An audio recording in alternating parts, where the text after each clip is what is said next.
This video is sponsored by World Anvil. How do you create a D&D pantheon? When you're deciding which gods the people of your world will worship, there are a few approaches you can take. You can use some real-world mythologies like ancient Norse or Greek gods that happened all the time in the early days of the hobby. You could borrow gods from other fictional properties or fantasy series. That's also something the creators of the game used to do all the time. You can use an existing pantheon from another existing D&D setting, and we'll talk more about that on Thursday in that video. Or you could create your own gods, and there are a bunch of different ways you could do that. There's no one right answer. I think the most common piece of advice that you'll get if you decide to build your own pantheon is to just start with only the gods that your players will actually need to know about. Is anyone in your group playing a cleric? Ask them to choose a domain, and then give them the info for that god. Are they visiting the ruined temple to the sun god? Only then do you worry about who your sun god is. Over time, you'll discover that you have enough gods to make a pantheon. And I wish I could do this. I wish I could just sit back and let the pantheon develop naturally. But man, oh man, I just do not have it in me. That's not how my brain works. The idea of sitting down to play and not having a pantheon ready for the players just feels bizarre to me. It's one thing if you're playing a game like Daggerheart, where the Seraph players should feel empowered to come up with their own gods, because all of the players are adding to the world building together. But if you're going to make the gods anyway, then I personally feel the pressure to have that list ready before my players enter my world. And that might seem daunting to you. Oh my god, no pun intended. You might say, I have to come up with a whole bunch of gods? But today we're talking about a method that I tend to use when I'm creating a new pantheon for my D&D games. And I'll show you that it doesn't have to be daunting to create gods, because if you're like me, coming up with gods is actually a ton of fun. That being said, I agree that if you just sit and try to brute force a pantheon, that's really challenging. Where do you even start? So today's process is what I use to simplify the task at hand by giving myself a writing prompt. And it's actually super simple. I'll take a tarot deck, shuffle the major arcana cards, and randomly draw one to serve as inspiration for a god. I don't know anything about tarot, I don't really care about tarot as its own hobby or practice, but I love using tarot cards as inspiration. But why do I do it this way? Well, quite frankly, because speaking from experience, I know that if I just sit and make gods by myself with no limitations or guidelines, I'll only create the kind of gods that I would enjoy as a player. But most players are not like me. Some of them are, sure, but others are not. And so using these tarot cards serves as a writing prompt, something to get the wheel spinning, and potentially get me thinking about gods from a perspective that I otherwise would not. And there's no rules to how these cards need to be used as inspiration. For example, sometimes the artwork will serve as my jumping off point because it's just so evocative that it gives me an idea for a cool god. This is especially useful because tarot cards draw on lots of different archetypes from across culture, not just the few that most interest me personally. Other times I'll Google the meaning of the card itself, and I'll look for elements of the card's meaning or description that could be used to create a compelling deity. There's no wrong answer for what aspect of this card gives me an idea for a deity. Once I've got an idea, I just flesh it out with a few details. What is the god's area of influence? What aspects of creation or culture do they control? I also figure out what alignment the god would be. You may or may not use alignment in your own games, but I do, and so I make sure each god has an alignment, or at least a corner of the alignment spectrum, like they're lawful or they're neutral, something like that. This doesn't mean that every follower of the god matches that same alignment, of course, but it does help offer guidance for how to roleplay the god when they take actions in the game. I'll also keep a list of the D&D cleric domains by my side so I can write down which domains each god might cover. Not every god falls under just one domain, because obviously that's not how it works. The cleric domains are meant to be more flexible than that. For example, if your cleric worshipped Thor, you could obviously be a Tempest domain cleric, but you could also easily be a war cleric. That idea works just as well. So we write down a few domains that might apply to the god, and we just make sure we're covering each domain at least a couple of times. In fact, to make sure I'm challenging myself to think of these gods more complexly than just my initial instincts, I'll actually pull a card and start thinking about an idea, and then I'll randomly roll on the list of cleric domains and see if that domain can help add another facet of inspiration to our god. If I was publishing this as an official product, I couldn't include most of those domains because the domains aren't included in the SRD, but that's not really something you need to worry about when you're making your own homebrew. I'll also jot down any ideas the god gives me for how their worship or their worshippers impact the world building of the setting. This is why, when I sat down to make a new setting last year, this was my first step. So to show you this process in action, I'm going to walk you through the pantheon I created last year on a Patreon livestream. The goal was to keep live streaming each step of building a setting, but I actually didn't do very much with that project. I really want to resume it soon. I've recently had a breakthrough into what I really want to do with a homebrew setting, and once my newborn baby is sleeping more consistently, we're going to start doing those Patreon live streams again, hopefully later this year. But for now, I just want to show you which gods I came up with when I built a pantheon for my brand new homebrew world. Now, my plan was for the first card I pulled to determine which god is considered the ruler of the gods. You know, the Greek pantheon has Zeus, the Asgardian gods have Odin, the Egyptian gods had Ra. What figure would rule our gods? Of course, if you know the Major Arcana deck, you know there's a chance I could have pulled the Fool or the Devil, and that would have sent the Pantheon in a very interesting trajectory. Instead, I got Temperance. If we look up the card's meaning and description online, we see that the figure is often a winged angel, usually female or androgynous, which works. I think this god will be presented as either female or gender non-conforming, depending on context and circumstances within the world, but basically this god would answer to she, they pronouns. And then they have 1 foot on water and 1 foot on land, and that's such an interesting, specific detail. It seems like neutrality and balance would be really important to this god. So clearly we're going to give them the alignment true neutral. I grabbed a name that I've had in my notes for a long time, Somariel. Then I rolled for a cleric domain, and very appropriately I got the peace domain, which makes sense. This isn't like an angel of judgment, nor is she necessarily a guardian angel. In my head, this god is almost like a mediator. Somariel is essentially the god of balance. And because they're the ruler of this pantheon, then every other god fills their roles because it's enforced by a god of balance. This god prioritizes neutrality beyond all, including life or death, good or evil, calamity or utopia. This is something that has actually bothered me about a lot of other fantasy fiction because it feels like they haven't thought it through. Like, when the Jedi want balance in the Force, do they not realize that would mean that there's the same number of Sith as there are Jedi? In The Legend of Korra, good and evil must be in balance, but who does that serve if not evil? I think a lot of fantasy worlds use balance as a catch-all term that really means peace and quiet, not necessarily meaning justice.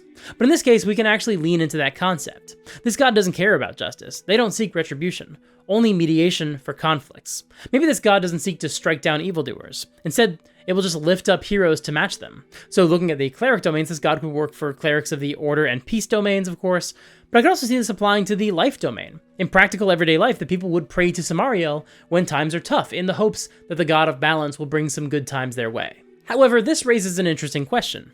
In this world, does the existence of Somariel as the ruler of the Pantheon mean that life's not fair would not be a common piece of wisdom given to help people get perspective?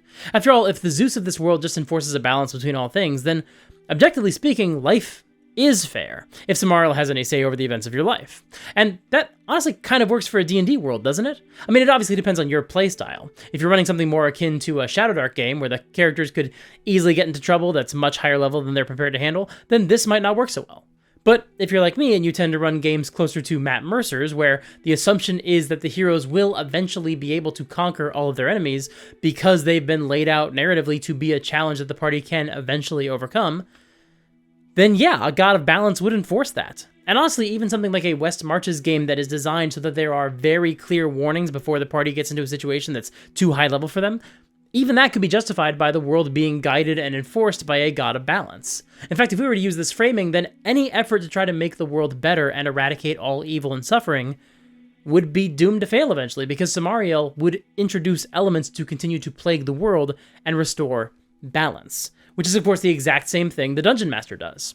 However, during this process, I actually found a different way to spin things, because maybe the god of balance doesn't enforce how the entire world works. Maybe instead this manifests in how the gods interact with each other, and the idea that there's a balance between the gods that Somariel rules over. But we'll get there shortly. Now, if you're creating a D&D world that has some major assumptions that might not line up with what your players are expecting, like the idea that the people would not use an expression like life isn't fair when that flies in the face of what their religion teaches them, then you should try to find a way to convey these ideas to your players easily and succinctly. And thankfully, today's sponsor, World Anvil, is an amazing resource that you could use for just that task. World Anvil is a fantastic online service that gives you the tools you need to present your lore through gorgeous, easy-to-read articles. Right now, basically all I figured out for this world is the Pantheon, so I can start with that and send those to my players when they want to play in this world. And as I add more articles, I don't have to go through the tedious process of linking each article manually. World Anvil's fantastic auto-linker feature can automatically connect existing articles together in just a couple of clicks. And World Anvil is offering a discount to the viewers of this channel. If you visit worldanvil.com/supergeekmike and use the promo code SUPERGEEK at checkout, you can save 51% off of any annual membership. Once again, that's worldanvil.com/supergeekmike and use the promo code SUPERGEEK. Thank you so much to World Anvil for sponsoring this video. So, when working on the next god in the Pantheon, I pulled the Star card. This card features the image of a nude woman. Again, the description of the card references references balance a few times, but since we just created our god of balance, we'll focus on the other aspect of this card's description. The card features themes of nature and inspiration, so I decided to combine a few gods I've had in the back of my head for a long time. One of them is Jasari, a nature goddess who is a lot like a nymph or a dryad, a potentially nude woman, that actually still works, but a woman who lives in and among nature and cannot be contained. The other is a goddess of fortune, sort of like a Lady Luck figure. So I sort of combined them to create the new version of Jasari, the goddess of prosperity. She would be chaotic good or chaotic neutral. If she lives anywhere in the material plane, she lives in the wilderness, wild and untethered.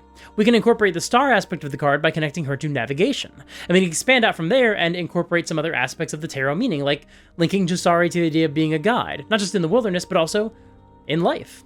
Relevant cleric domains might include nature, obviously, but also tempest and twilight. But then, when I rolled randomly on the cleric domains, I got war, which is really interesting. It reminds me of the Greek Pantheon, where both Ares and Athena are gods of war. Ares is far more typical for what we tend to expect, but Athena has other domains, and yet also acts as a god of war in her way. So how do we make that work for a nature god? Well, obviously there's a history in our world of warriors evoking animals or even dressing up as them, maybe to inspire them in battle. So potentially that's a lot more common in this world, where armies will march under the flag of a specific animal. Maybe generals pray to Jasari when they're marching through treacherous terrain or hoping to use the environment to their advantage in battle. It's a nice detail that helps make Jasari feel like a more well-rounded character. Next, I pulled the Death card. So okay, clearly this is going to be our god of death. Cleric domains include Grave, Death, Life, and Twilight. Now, according to Dr. Google, the imagery on the Death tarot card usually features a skeleton or a Grim Reaper figure surrounded by the dead or dying. For example, this one I found online has Death riding on a pale horse, like in the Book of Revelations, but with a medieval twist. And if that's the art that my card had featured, then that probably would have shaped my idea for what our god of death looks like. But that's not what my card looks like at all. Instead, I got the image of a woman who is dead or dying, and she's surrounded by angels with dark wings, who seem to be treating the deceased with a lot of compassion. It's a much more feminine image, and doesn't include the typical trappings of the Grim Reaper as we're used to seeing it. Now, I used to have a god of death in my world called Mara, and her deal was that she was almost not the Raven Queen. However, in this case, because I wanted to make this character more interesting and distinct, I rolled for another cleric domain to add some more dimension to this character. I wound up getting Knowledge. And this actually inspired me to rip off another Critical Role deity, Ioun. Technically, Ioun isn't from Critical Role, we'll talk about that on Thursday, but I was specifically inspired by some of CR's lore around Ioun from later in the Vox Machina campaign.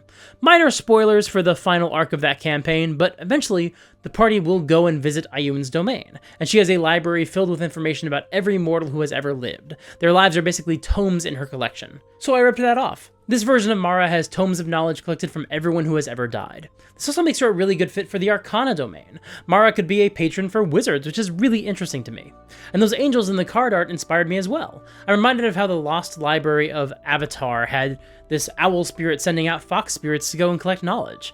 Maybe Mara employs some sort of psychopomps not just to escort the souls of the dead to the afterlife, but also to gather the information they knew in life. And obviously she was almost certainly the creator of the Speak with Dead spell, and maybe she plays a role whenever that spell is cast. Like, does one of her psychopomps appear next to the corpse and read from a book and speak with the corpse's voice? I'm not sold on that depiction specifically, but in general, there's room to play with how she's involved in that spell. Now, I thought of 3 excellent motivations for why Mara might collect all this information. The first is just for the virtue of posterity. She collects knowledge for its own sake, to ensure nothing is lost. The second idea was that Mara was originally seeking a specific bit of lore, and so she kept interrogating the souls of the dead so she could find it, and kind of accidentally wound up as the goddess of death just through that process. In that scenario, some people believe that one day, Mara will find the piece of lore she's been searching for, and on that day, she'll stop collecting the souls of the dead, and that probably means the dead would no longer stay dead, and that would probably be an apocalypse. The third idea was that she's trying to hide some specific lore from an enemy she has. And here's the cool thing about world-building a religion. I don't have to choose which of those are canon. I can put all 3 of those theories out there, and I don't have to declare which one is correct, if any of them even are the real answer. This god can also provoke a bit of additional world building. I had an idea a long time ago for an necropolis where clerics and paladins to the god of death will sell burial spots to the wealthy and powerful. However, due to decades of corruption and abuse of power, these priests secretly cast Speak with Dead on the deceased who come their way, and they use the knowledge they learn as tools to further exploit their power by seeking out the dead person's assets or blackmailing people with the secrets that only the deceased knew. And that concept works super well with this goddess. Already that's a lot of world building we can derive from just one deity. Next, I pulled the Emperor card, which typically depicts a man on a stone throne with ram's horns on the throne to link him to the god Mars, aka Ares, and he usually has a white beard. Most of that is not on my version of the card, but that's fine. This description still gives us some interesting imagery to work with, even if it's not on my version.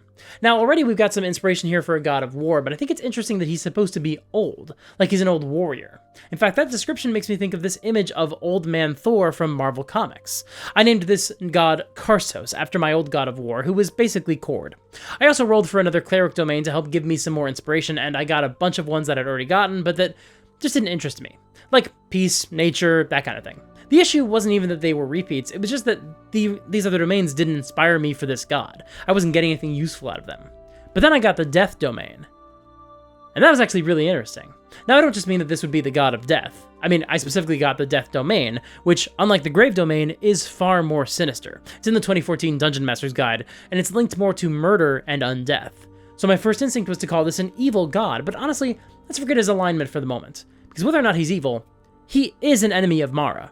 The two of them are opposed to each other. He represents the stubborn warrior. He's glory in battle. He's endless battle without the sweet release of death. He is so obsessed with battle, he cannot even see reason enough to rest in peace. In fact, I really like the idea that, according to the myths, this god was not born a god. He was a mortal, a warrior, and an emperor. And when his time came, he refused to bend the knee to Mara. He refused to die. He's the god of everyone from barbarians to liches. Anyone who just says, nah, this is not how I'm going out, I'm not dying today. Now, I ultimately don't think this god is evil, although he's probably chaotic neutral, but clearly some of his worshippers are evil. I also borrowed some imagery from the Emperor Tarot card, so he wears a suit of armor and wields a mace. The bird in the window in the card reminded me of Odin. I mean, a lot of this god reminds me of Odin, but the bird is just a nice excuse, so we'll say Karsos can also see through the eyes of carrion birds, like crows and vultures. Next, I got the Hierophant, which lends itself well to the knowledge domain. I also rolled randomly and got the light domain, so I like that this is essentially the god of illumination, both in terms of literal light, but also illuminating knowledge, and maybe even illuminated manuscripts. He represents light, civilization, and progress. We can call him lawful neutral, and since he really does represent order and society, he promotes hierarchies, conformity, and lawfulness. A lot of these deities have names that I've had in my back pocket for years, but I didn't have a name for this character that I really liked, so I did some Googling and found the name Alanor, which comes from a relatively obscure knight of Camelot. Our Alanor is also the god of weddings. Maybe not love, but marriage specifically, and the societal concept of bringing families together. He can also be the god of the forge because he's a god of innovation and invention. He's a god of knowledge, but he's more proactive than Mara. He actively seeks out information. And I think one of his goals is to clear out the uncharted areas of the map. Now this could work really well for a dungeon crawling campaign. Alanor encourages his followers to clear out the monsters that have taken over the lost monuments to older civilizations and return with some of the treasures and secrets that have been lost in these dungeons or tombs. However, this mandate also conjures the idea of clearing out the wilderness and building roads and shrines, which means he's in direct conflict with Jasari. Specifically, he wants to eliminate most of her territory in order to make room for his own. And suddenly I'd figured out what makes this pantheon work, especially with Samariel, the god of balance, at the head of it. See, this is something where I think a lot of fantasy pantheons are sorely lacking. There's often no sense of how these gods interact with each other. The Greek and Norse gods are messed up families. The Egyptian gods are also a messed up family, if I remember the Cain Chronicles correctly. But in so many fantasy pantheons, there's nothing like that, nothing to connect these gods to each other. Even my favorite pantheon, the one we'll talk about on Thursday, only has connections between the gods and their evil counterparts, like Orcus and Vecna and Lolth and Grumsh. Now in this case, we haven't yet determined how these gods came into being, if they have a shared origin like the Greek pantheon does, and that might be something that is determined by each individual culture as they reinterpret the gods in their own way and have their own theories about where the gods come from. But we have figured out what their dynamic is. Namely, every god has a counterpart, someone who opposes them. This doesn't even include the evil gods like Lolth or whoever. This just focuses on the pantheon of good or neutral gods who most members of civilization would worship. Karsos and Mara are at odds. Alanor and Jasari are at odds. And who keeps the peace? Samariel. That's how they truly act as the god of balance. Not necessarily by always exerting their will on the mortal world, although I'm sure they would do that from time to time. But they keep the balance between the gods who would seek to undermine each other. This also helps explain why the gods don't walk among mortals and perform miracles to reshape the world however they want. It's not like the world of Critical Role, where the gods are literally separated from Exandria by a divine gate. It's not like the world of Dragonlance, where the gods and mortals essentially abandoned each other. It's literally because Samariel keeps the gods from interfering too much in mortal affairs. Maybe that's literally why clerics can only cast divine intervention so often, because Samariel will then prevent that god from making any other major efforts to perform miracles, at least until they're out of the penalty box. In fact, maybe that's also why any so-called evil gods we create or borrow from D&D lore are regarded that way. because they aren't part of this balanced structure. They don't fit into this hierarchy, and so they're considered dangerous and aberrant. With that in mind, I started keeping an eye on this dynamic when making more gods for this pantheon. I'll speedrun through the creation of the rest of the gods, but my goal was to keep the number of gods relatively low, not more than like 12.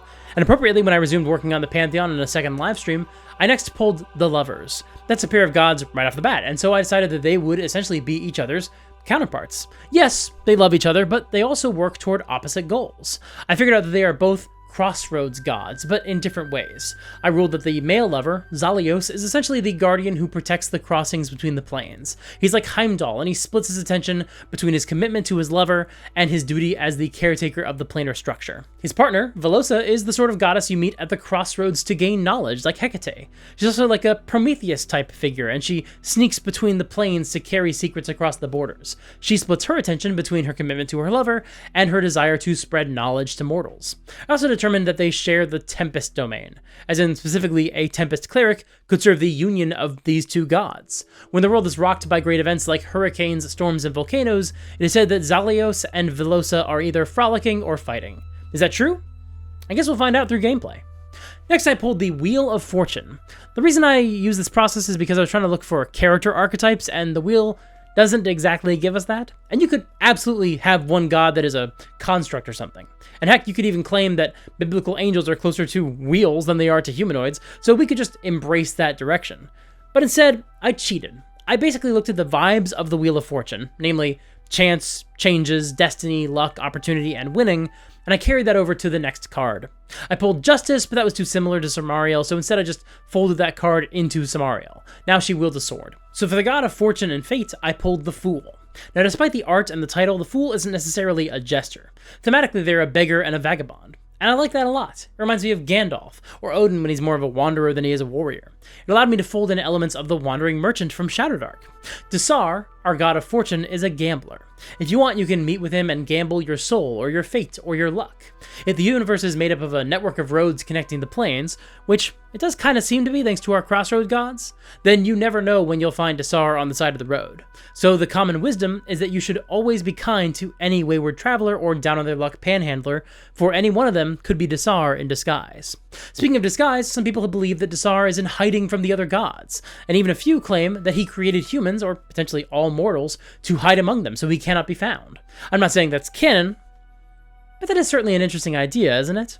Desar is a trickster god, but he always plays fair, and only a fool would accuse him of cheating, even when fate has turned against them. Again, we can see how this idea changes the idioms that people would use. You know, people in our world say, God doesn't play dice with the universe?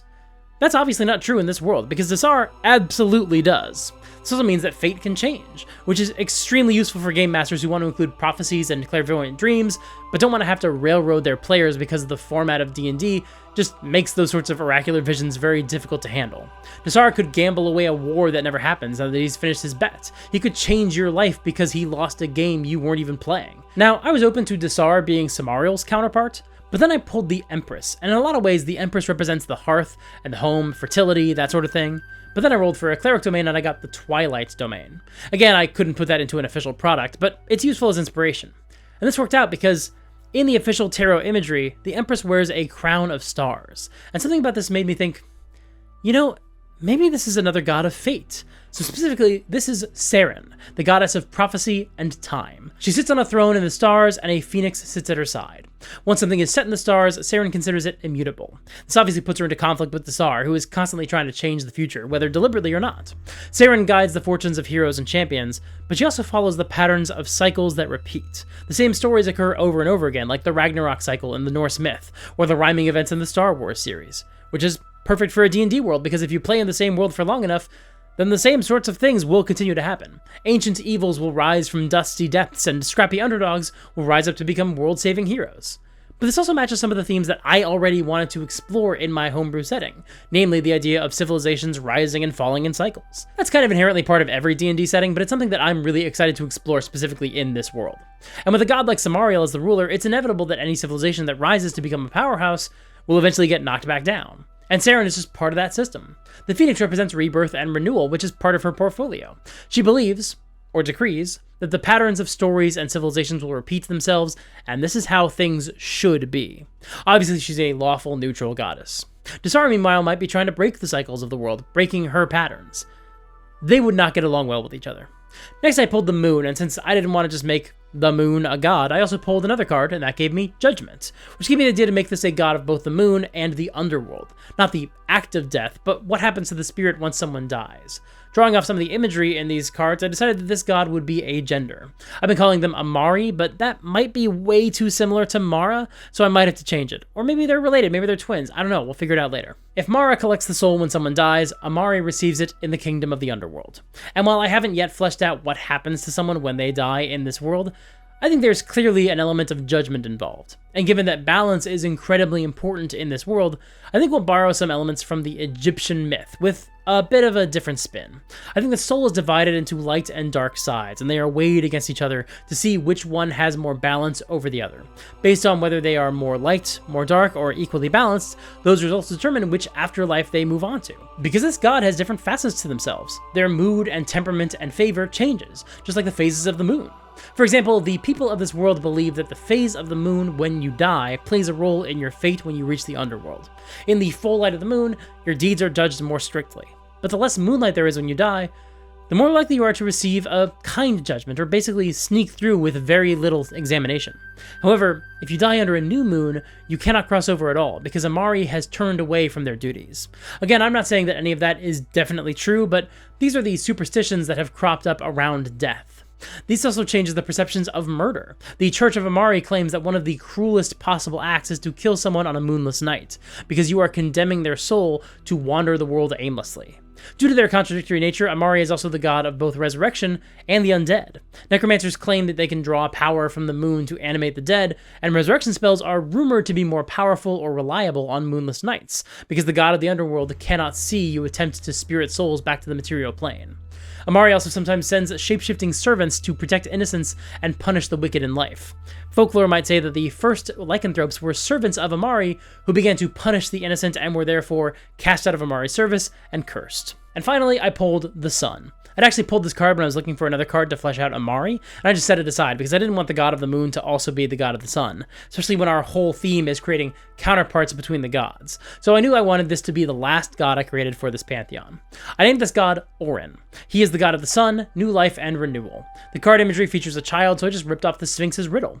Orin, the sun god, appears as a child in the morning, a strapping young man at midday, and an old man as the sun sets. Every day he seems to be reborn and renewed. And again, superstition would say that maybe Orin can't hear your prayers as twilight nears. Orin actually has a forge in the heart of the sun where he crafts new souls. Throughout the day, he rides on a horse and brings these souls to new parents, as babies are born. Having a baby born at dawn is seen as a blessing because they say that the baby will live a long and healthy life because they were born when Orin was young. And of course, some people believe that when a baby is born at night, they're more at risk of misfortune since they were born when the god of the sun was resting and he will not be able to protect them throughout their lives. Now, Orin is obviously the opposite of Amari, but I don't see them necessarily being enemies of each other. I also like connecting Orin to resurrection. When someone casts a resurrection spell, Orin will ride to the halls of Amari and request souls to be returned to the mortal world, and then bring their souls back to their bodies. He might also bring souls back to be reincarnated into new bodies if that's a thing in your games. In a way, this kind of reminds me of Hermes. He might run these errands on behalf of humans, or some of the other gods. He's a patron for messengers and travelers, as he is considered the first traveler to set out every morning. When crops thrive, it is said that Orin rode his horse through the field, and the hoofprints fed the crops. And that's it. That's our pantheon.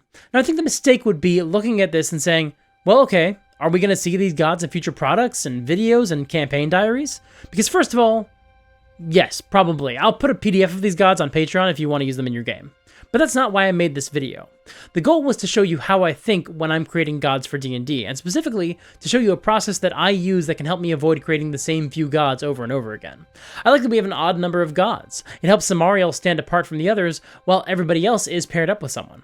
Now, your pantheon does not have to be nearly that strict. Obviously, I'm really leaning into some thematic ideas that we came up with while we were developing Samariel. That really did wind up being the jumping off point for this entire campaign's pantheon.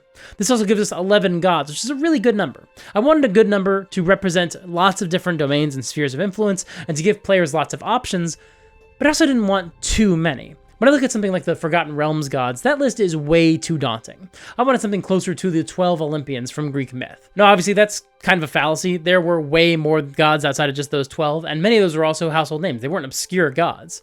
but they're the kind that you could theoretically introduce later after starting with a focus on the 12 most important gods that your players need to know about, in a theoretical world where the first time your players are hearing about the Greek gods was during a D&D game.